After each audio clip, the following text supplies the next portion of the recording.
The cracked desk clock hadn't ticked in months. Yet every night, Raj stared at it like it held the answer to his life.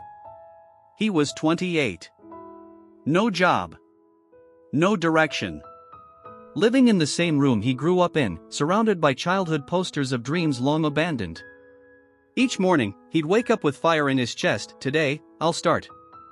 And each night, he'd fall asleep scrolling through other people's lives, whispering, tomorrow.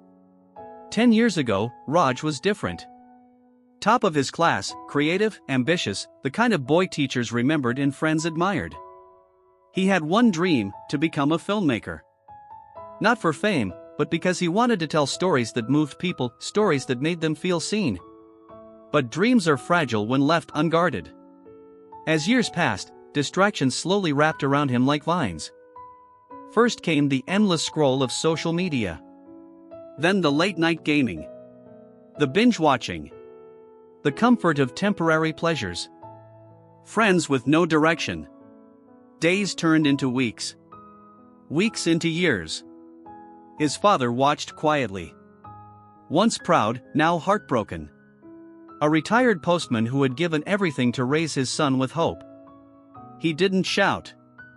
He didn't push. But every now and then, he'd leave gentle reminders. Time, he'd say, is the only thing you can't earn back. Raj would smile, nod, and go back to his screen. One night, Raj was woken by a strange silence and unnatural stillness. He rushed to his father's room. His father lay there, eyes closed, peaceful, too peaceful. The ambulance came. But it was too late. In the harsh light of the hospital, Raj stood numb. His world, once noisy with excuses and distractions, suddenly fell painfully silent. There were no words left to say. No, I'm sorry. No, I'll change. Just a note waiting for him at home, placed on the dining table. In his father's gentle handwriting. Time is the only true wealth, son. Spend it wisely. Live.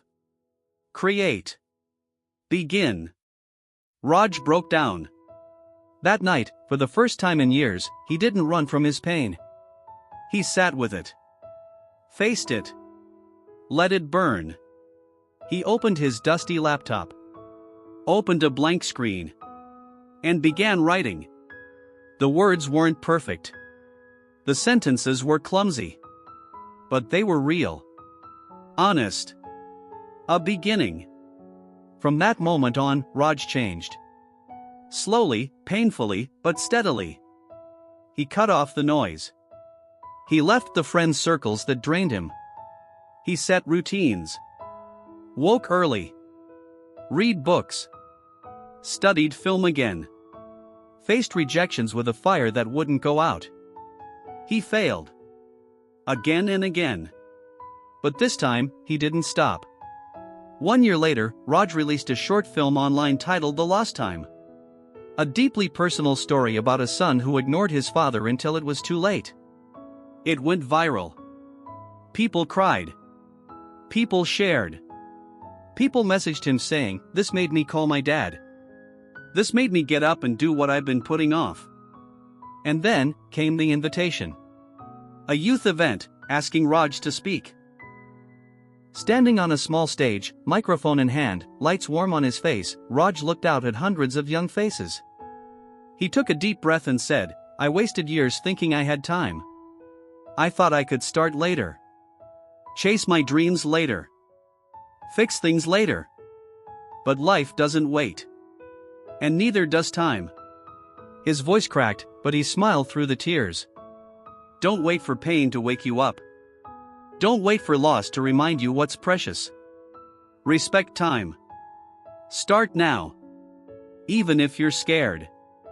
Even if you're not ready. Because the cost of waiting is everything. The crowd stood in silence. Then erupted into applause. But Raj wasn't thinking of them. He was thinking of a man with a kind face, a postman's cap, and a heart full of belief, his father. And in that moment, he knew the time he had now was a gift. And he was finally spending it right. Moral. You don't lose time all at once. You lose it in seconds, in scrolls, in later. Until one day, it's gone. Respect time. Use it with purpose. Because once it's gone, there's no buying it back.